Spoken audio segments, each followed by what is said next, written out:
नमस्कार दोस्तों, मैं घनश्याम यादव हिंदी मंजूषा चैनल में आपका फिर से स्वागत करता हूं। दोस्तों, आज हम वीडियो में बात करने वाले हैं हिंदी साहित्य का इतिहास। उसमें हिंदी साहित्य के इतिहास लेखन की परंपरा पर बात करेंगे। इसके पहले मेरा 2 वीडियो आ चुका है। उस पर हमने बात किया था जॉर्ज ग्रियर्सन पर और गारसा दत्तासी पर और ठाकुर शिव सिंह सेंगर के इतिहास ग्रंथ और उनकी क्या प्रमुख विशेषताएं रही, उन पर हमने बात किया था। आज उसी के अगले भाग में हम आचार्य रामचंद्र शुक्ल के बारे में बात करने वाले हैं। उनके ग्रंथ और उनकी क्या प्रमुख विशेषताएं रहीं, कैसे इतिहास ग्रंथ लिखा गया, इसके बारे में हम चर्चा करेंगे। तो दोस्तों, अगर आप इस चैनल पर पहली बार आए हैं तो मेरे चैनल को आप सब्सक्राइब जरूर कर लें और अपने दोस्तों को भी आप इसको शेयर करें और उनसे भी कहें कि वो भी इसको सब्सक्राइब करें, ताकि मेरे चैनल को सपोर्ट मिल सके, ताकि आप लोगों को आगे मैं और अधिक से अधिक इस तरह से सेवा कर सकूं। ठीक है, तो आइए हम वीडियो शुरू करते हैं।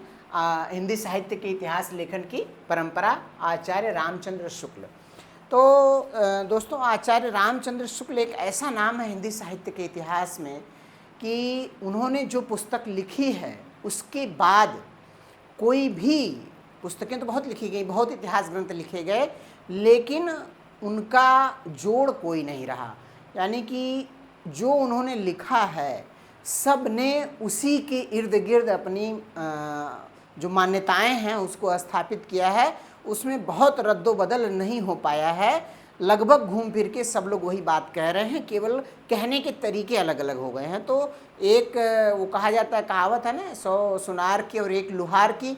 तो रामचंद्र शुक्ल जी का इतिहास मेरे विचार से हिंदी साहित्य के इतिहास लेखन में बिल्कुल वही एकदम मील का पत्थर है, जो कि आज भी प्रासंगिक है। हालांकि नए इतिहास ग्रंथ आ गए हैं, लेकिन सब लोग उन्हीं के आसपास उससे अलग हटकर कोई प्रतिमान बना नहीं पाया है। उन्हीं के आसपास जो उन्होंने मान्यताएं स्थापित कर दी, उसी की व्याख्या आलोचना में ही लोग आगे ग्रंथों की रचना करते रहे हैं। ठीक है, तो आइए आज बहुत ही महत्वपूर्ण ग्रंथ के बारे में हम बात करने वाले हैं और इससे कई प्रश्न इनके ग्रंथ से विभिन्न तरह की प्रतियोगी परीक्षाओं में पूछे जाते हैं, जो आपके लिए बहुत ही लाभकारी होंगे। तो इनके ग्रंथ का नाम सबसे पहले हम लिखेंगे। ग्रंथ का नाम इनका क्या है, ये सबको पता है। ग्रंथ का नाम, ये नाम है इनका हिंदी साहित्य का इतिहास।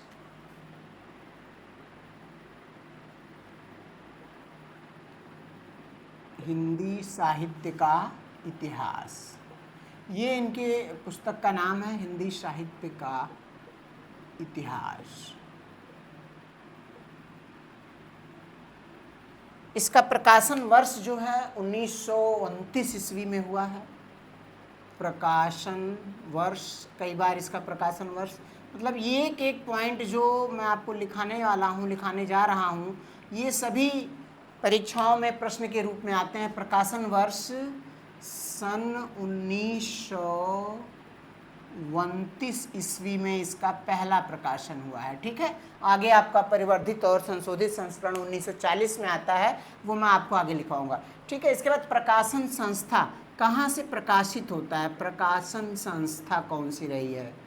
प्रकाशन संस्था तो ये रही है नागरी प्रचारणी सभा, काशी से प्रकाशित हुआ है उसके द्वारा। नागरी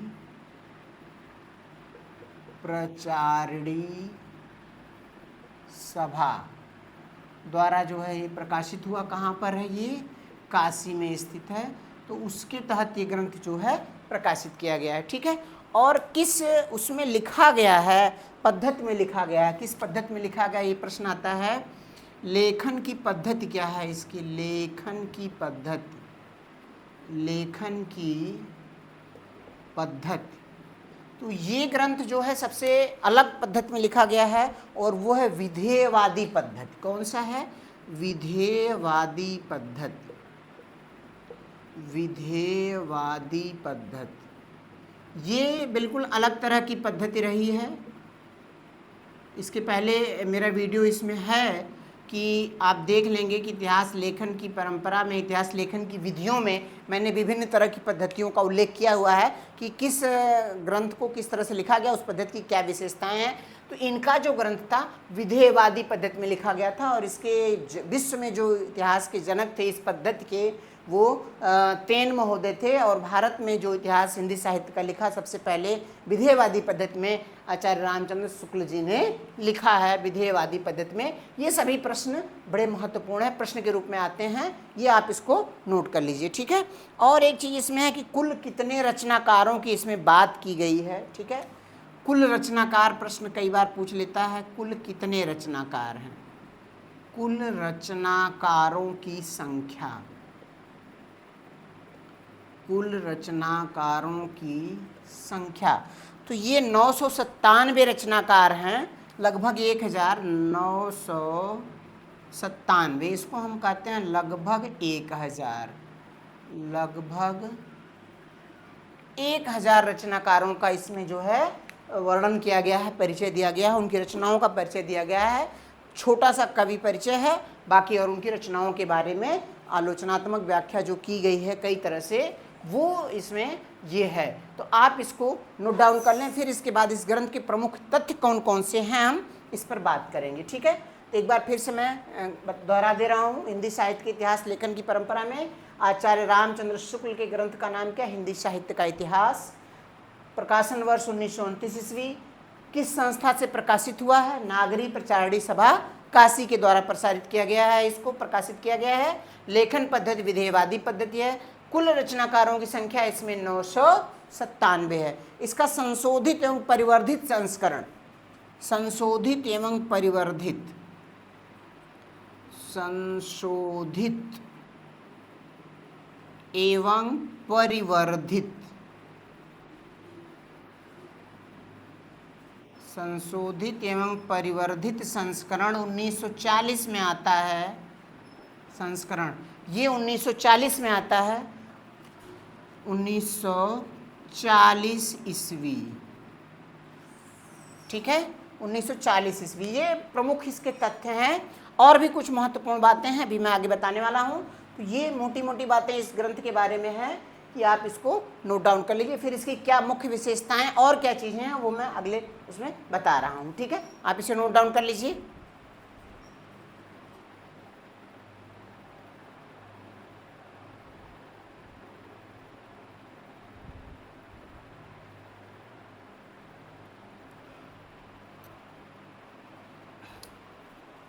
ठीक है, आपने लिख लिया होगा। अब हम इसमें देखते हैं और इसके क्या विशेष तथ्य इसमें और क्या रहे हैं इसके।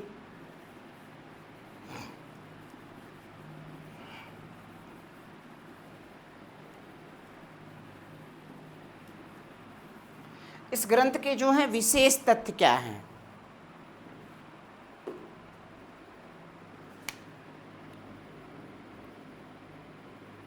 विशेष तथ्य, विशेष तथ्य का मतलब है सबसे पहली बात ये कि ये ग्रंथ लिखा कैसे गया। एक प्रश्न बहुत महत्वपूर्ण इसमें आता है जो अब मैं इसको बताऊंगा, वह ग्रंथ कैसे लिखा गया, इसका पहले क्या नाम था, किस रूप में पहले ये छपा था। असिस्टेंट प्रोफेसर पीजीटी टीजीटी की परीक्षाओं में बहुधा अगर इनसे प्रश्न बनाया जाता है तो उस प्रश्न को जरूर पूछा जाता है, ठीक है। तो कैसे ये ग्रंथ लिखा गया वो चीज़ है। विशेष तथ्य के बारे में क्या है, देखिए, पहला है इतिहास ग्रंथ जो लिखा गया कैसे, वो क्या है। इस ग्रंथ को लिखने की शुरुआत, इस ग्रंथ के लेखन से पहले, इस ग्रंथ के लेखन से पहले नागरी प्रचारणी सभा ने,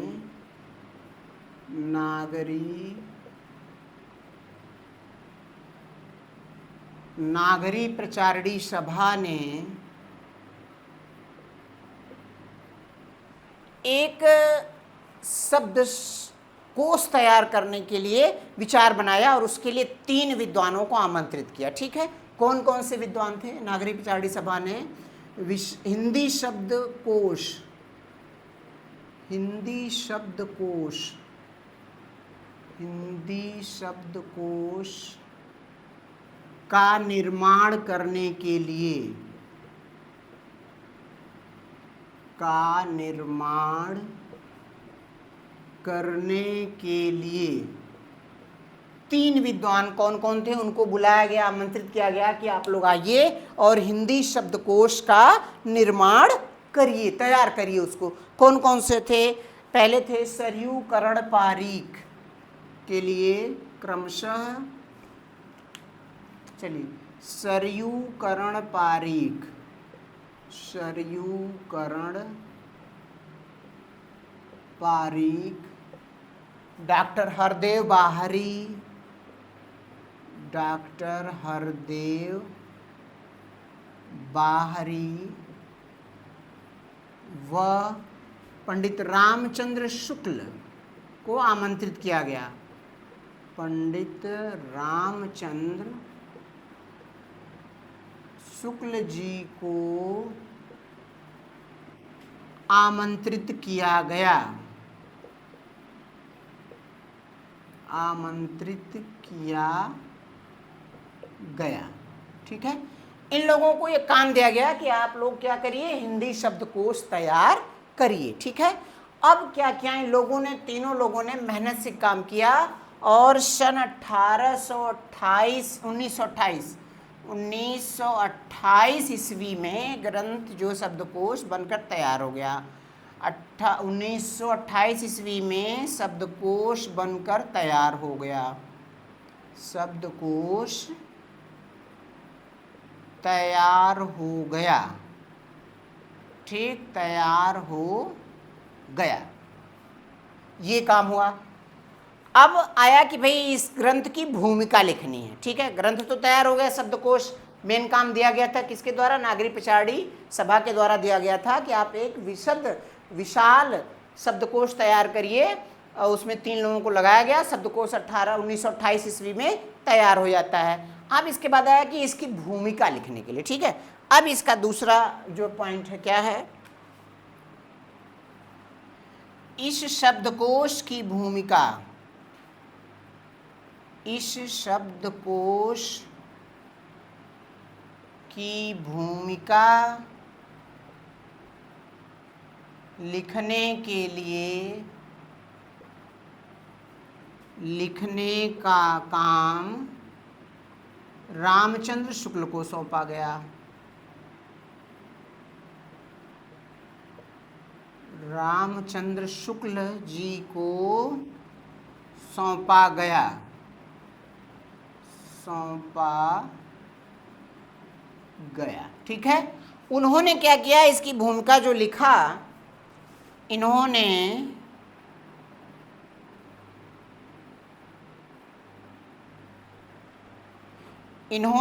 यह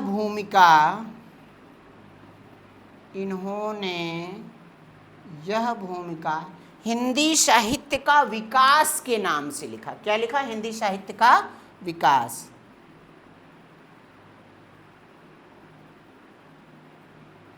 हिंदी साहित्य का विकास, इस नाम से लिखा। हिंदी साहित्य का विकास नाम से इन्होंने लिखा। किसकी भूमिका? हिंदी साहित्य का विकास नाम से लिखा। हिंदी साहित्य का विकास नाम से लिखा। ठीक है, देखिए 2 चीजें, शब्दकोश तैयार किया गया, ठीक है, और इसके बाद उसकी भूमिका लिखने को कहा गया, और उस भूमिका को इन्होंने जो लिखा उसकी हेडिंग जो उन्होंने दिया वो क्या दिया था? हिंदी साहित्य का विकास। ठीक है, भूमिका तैयार हो गई और ये भी हो गया। अब हाँ, जो ये शब्दकोश तैयार किया गया उस शब्दकोश का नाम क्या रखा गया? हिंदी शब्द सागर। देखिए तीसरा पॉइंट महत्वपूर्ण है, नोट करिए। इस शब्दकोश का नाम, इस शब्दकोश का नाम हिंदी शब्द सागर रखा गया। हिंदी शब्द सागर, हिंदी शब्द सागर। देखिए बहुत महत्वपूर्ण 3 चीजें इसमें आ रही हैं। इस शब्दकोश का नाम हिंदी शब्द सागर रखा गया, रखा गया। ठीक, अब ये हिंदी शब्द सागर 1928 ईस्वी में क्या होता है, तैयार हो गया। उसका नाम रखा गया हिंदी शब्द सागर। जो शब्दकोश बनाया गया उसका नाम रखा गया क्या, हिंदी शब्द सागर। ध्यान दीजिएगा, शब्दकोश का नाम हिंदी शब्द सागर रखा गया। उसकी भूमिका जो लिखा किसने, रामचंद्र शुक्ल जी ने लिखा। वो भूमिका जो उसकी हेडिंग थी उसका नाम रखा गया हिंदी साहित्य का विकास। ठीक, इसके बाद ये शब्दकोश छप गया, 1928 में ही छप के निकल गया है और हिंदी शब्द सागर के नाम से निकल गया। अब इसके बाद ये भूमिका जो हिंदी साहित्य का विकास के नाम से लिखी गई थी वो इतनी विस्तृत हो गई थी कि इसके बाद शुक्ल जी को लगा कि ये तो अलग से एक बुक हो सकती है। और उसके बाद इसी जो हिंदी साहित्य का विकास के नाम से भूमिका लिखी गई थी उसी भूमिका को हिंदी साहित्य का इतिहास नाम रखकर एक अलग ग्रंथ बना दिया गया जो आपके सामने है, और वो एक नए ऐतिहासिक ग्रंथ का उदय हो गया। ठीक है, यह एक संयोग ही था कि इस तरह से ग्रंथ का विकास हुआ। तो अब हम आगे नोट करते हैं, लिखते हैं, ये आप इसको नोट कर लीजिए, फिर आगे हम इसकी बात कर रहे हैं।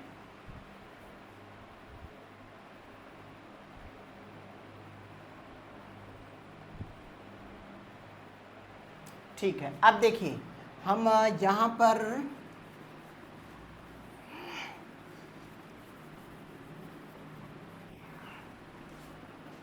अभी नीचे वाले 2 पॉइंट रहने देते हैं।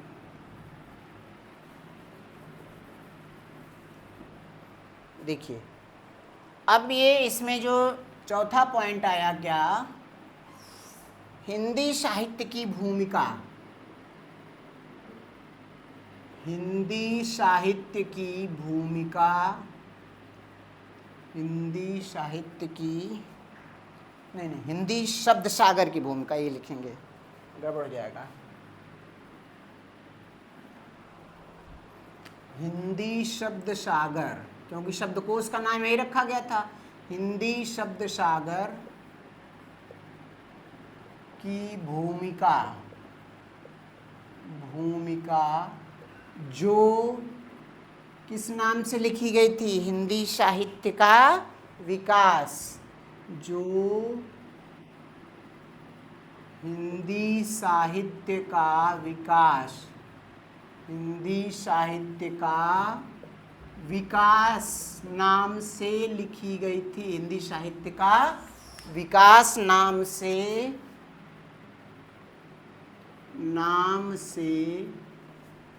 लिखी गई थी,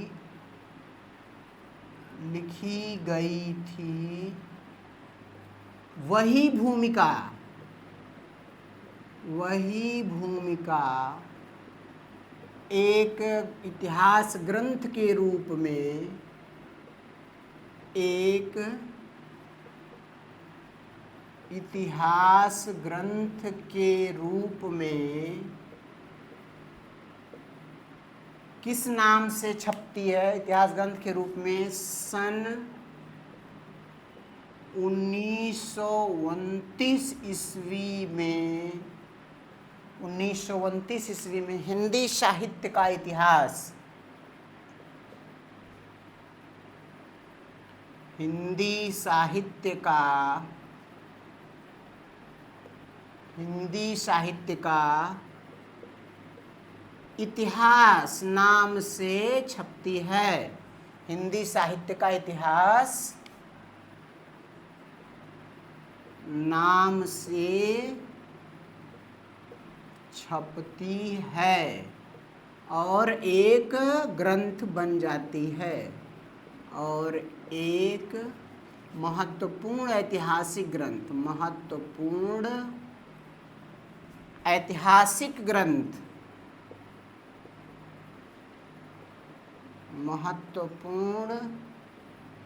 ऐतिहासिक ग्रंथ का अभ्युदय होता है, महत्वपूर्ण ऐतिहासिक ग्रंथ का निर्माण होता है, लिखें निर्माण होता है। ये रही इसकी पूरी कहानी। ठीक है, देखिए प्रश्न अब यहां से आपको क्या क्या आते हैं। एक तो पहले प्रश्न आएगा, रामचंद्र शुक्ल जी के इतिहास ग्रंथ का प्रकाशन कब हुआ? 1929 ईस्वी में। फिर आता है कि इसकी भूमिका जो है किस नाम से लिखी गई थी, तो वो क्या थी भूमिका? हिंदी साहित्य का विकास लिखी गई थी। यह भूमिका किस ग्रंथ के लिए लिखी गई थी, अगर वो प्रश्न आता है तो क्या है? हिंदी शब्द सागर। भूमिका किसके लिए लिखी गई थी? हिंदी शब्द सागर के लिए भूमिका लिखी गई थी, हिंदी साहित्य का विकास। और यही हिंदी साहित्य का विकास नाम से जो भूमिका लिखी गई थी वह 1929 ईस्वी में हिंदी साहित्य का इतिहास नाम से वो छपती है और एक अद्वितीय ग्रंथ का निर्माण हो जाता है, जो ऐतिहासिक ग्रंथ है, हिंदी साहित्य के लिए बड़ा ही मील का पत्थर साबित होता है। उस ग्रंथ का नाम हिंदी साहित्य का इतिहास पढ़ा। ठीक है, अब उम्मीद है कि आपको पूरी बात समझ में आ गई होगी। ठीक है, और इसका संशोधित और परिवर्धित संस्करण 1940 ईस्वी में आता है।